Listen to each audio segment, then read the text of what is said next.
Oh, hi. I forgot that it was time for another review. You see, Nick Fury actually caused me so much stress, it activated my latent mutant gene. So now I can teleport. The trouble is that it usually takes a few minutes for it to actually work. Hold on, let me try again. Oh, man. That takes a lot out of you, know. You know what? While I'm waiting to recharge, let's take a look at X-Men.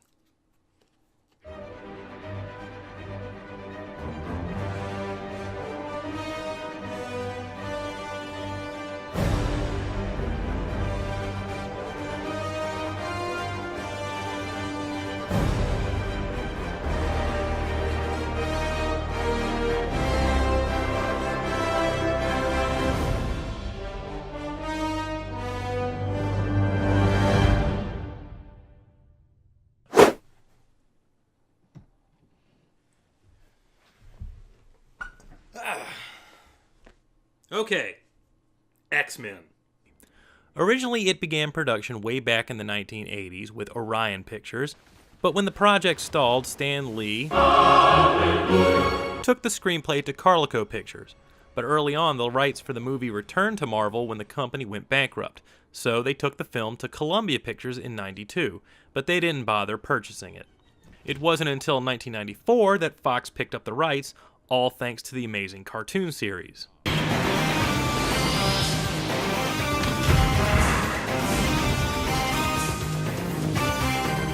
Yeah, that one. God bless this cartoon. Anyway, in 1996, Bryan Singer signed on to direct, picking up most of the cast during this time, but not adding Wolverine's actor, Hugh Jackman, until 3 weeks into shooting. So how does it hold up after over 15 years? Let's take a look at X-Men. The movie begins in Nazi-occupied Poland, where a young Magneto begins to display his powers. Please, no, I don't want to learn how to dance. But we have the best. His name is Kevin Bacon. No!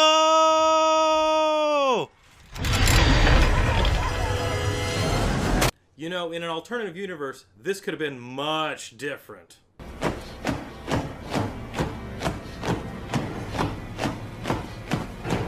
Stop it! Next, we head to Meridian, Mississippi, and according to the movie, it's in the not-too-distant future. Next Sunday, AD. Where we meet Rogue, played by Anna Paquin, who a younger audience will recognize as Suki Stackhouse from True Blood, but for the more seasoned viewer, as the girl from Fly Away Home. Hi. This is Susan. She's a friend of mine. Excuse me.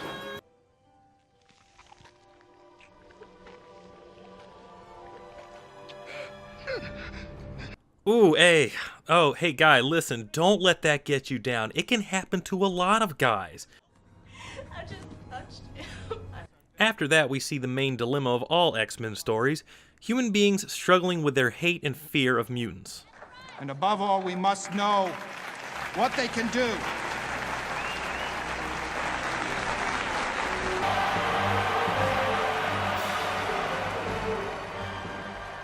So this is how liberty dies. With thunderous applause. Damn it, Jar Jar. First the Empire, now mutant registration. Oops, this is embarrassing. So Rogue runs away from home, hitchhiking to Canada with the voice of Beast. It's gonna take me as far as Laughlin City. This is Laughlin City. Oh dear. Where she meets Logan, the Wolverine.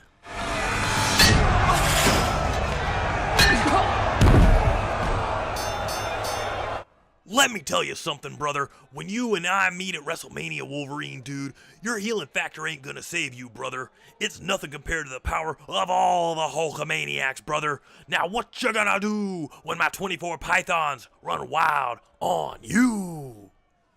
So after a brief moment where he's actually about to leave a kid in the middle of nowhere in the frozen north, he takes her in, giving her some big league chew, and he begins to form some kind of bond. When they come out, does it hurt? Every time. But that doesn't last because they're attacked.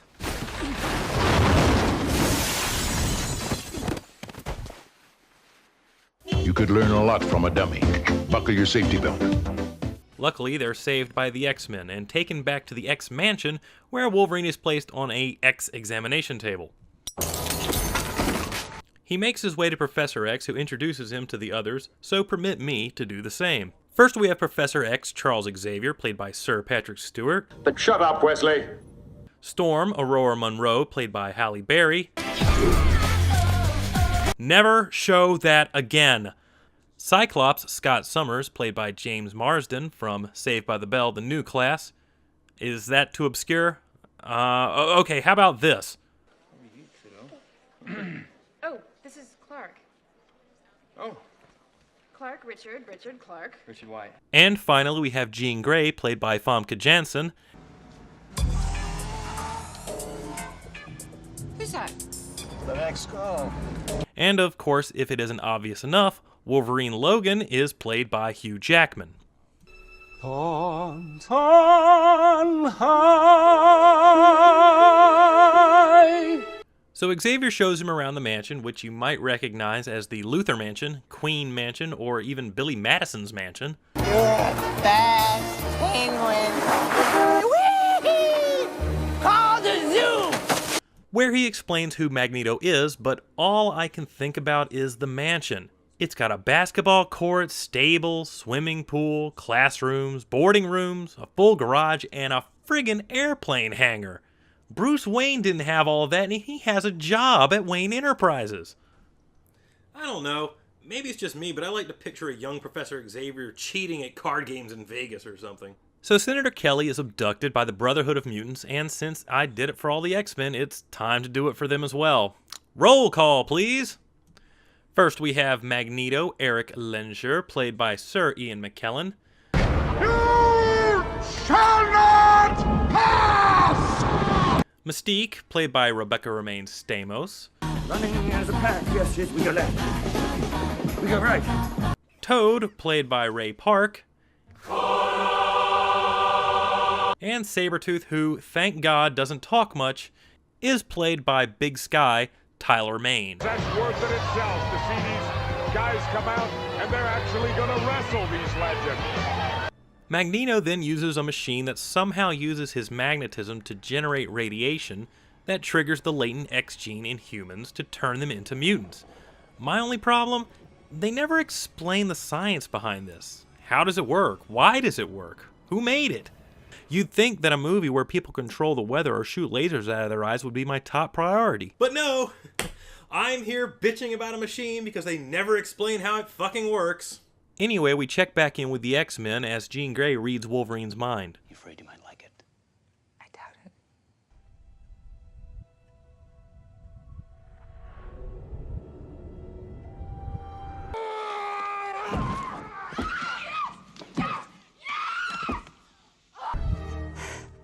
What do you see? So Rogue, unable to sleep, sneaks into Logan's room. Why, I don't know, where she gets impaled and has to use her powers to save her own life. Idiot! Meanwhile, Senator Kelly's abilities manifest, turning him into a, I guess, jellyfish water-like creature, and he comes on shore at a nearby beach. Hi, Stanley! While all this is going on, Mystique, impersonating Bobby Drake, confronts Rogue about last night.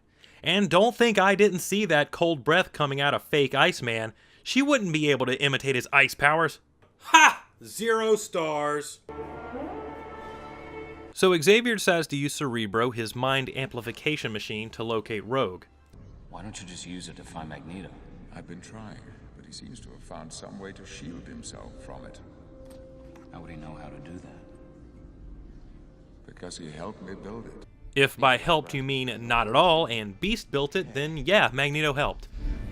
Are you sure we can't shave your head? Don't touch my head. So Logan races to the train to retrieve Rogue while Mystique sabotages Cerebro with green. Green, the most deadly of colors. And Cyclops and Storm search the station when they're attacked by Toad and Sabretooth. Scream for me. With Rogue captured, Xavier figures out that Magneto needs her abilities for some purpose, as Storm tries to stop Logan from running after them with no plan. At least I've chosen a side. Hey, that's a halfway decent Kenyan accent there. I'm glad to see that you never use it again in the sequels.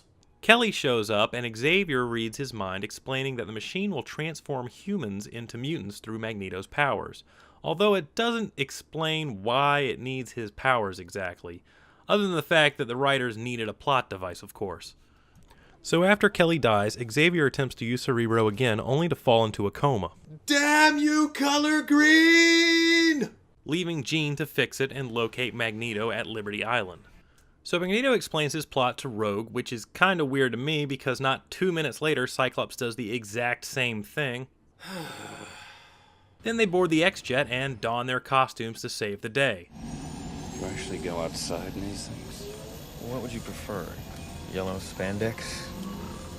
Well, what I would prefer are costumes that actually look something like their cartoon counterparts. So they arrive at the Statue of Liberty, where they immediately set off an alarm. And Mystique begins to fight with Wolverine. Something I have to wonder is that if Mystique is imitating Wolverine and she's making claws, and then they're getting sliced off, what part of her is getting cut off exactly? Is it like a fingernail, an eyelash, what? It's these little questions that really distract me from the movie. Meanwhile, Toad is single-handedly licking the other X-Men.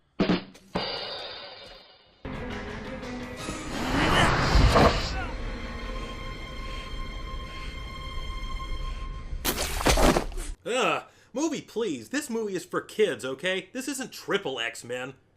Although, at least the costumes were more accurate. And no, I won't be reviewing it. After that, Toad knocks Storm down an elevator shaft, and at this point they are really overselling Toad in the movie. I don't care if he's played by Darth Maul or not.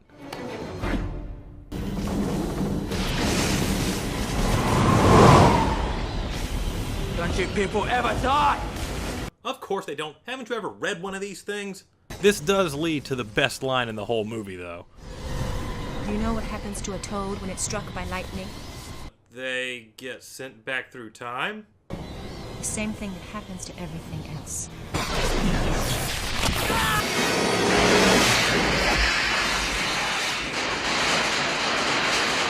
So Wolverine defeats Mystique, and the group makes their way to the top of the statue where Magneto captures them, leaving Sabretooth to guard them. Not the brightest of moves. Anyway, Wolverine frees himself by cutting his restraints through his own body. Ouch. Which forces Sabretooth to have a Statue of Liberty match.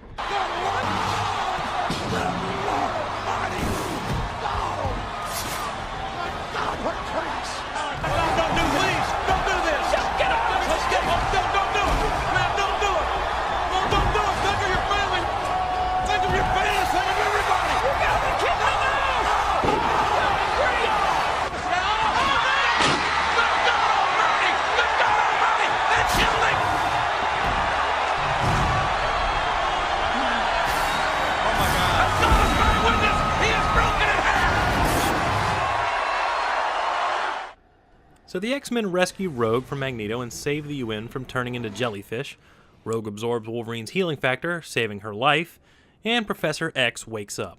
The movie wraps up with Wolverine recovering and deciding to head out in search of the plot to the sequel, and it ends with Xavier and Lyncher playing chess and showing their friendship and rivalry.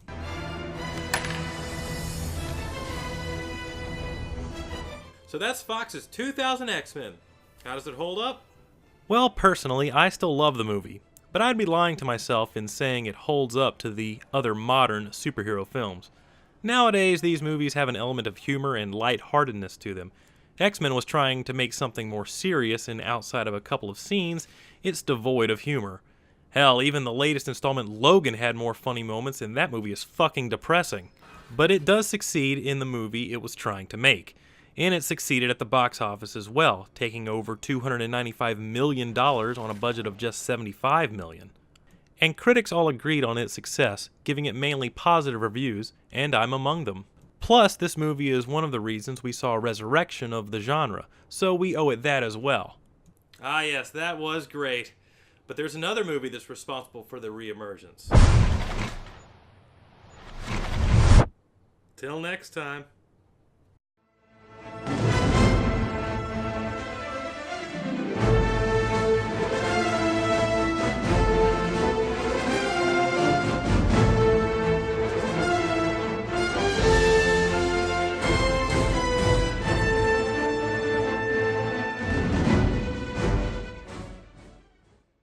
Hey, it's me. Prove it. You're a dick. Okay. Hey everyone, thank you for watching, and please take a minute to like, comment, and subscribe for more super videos.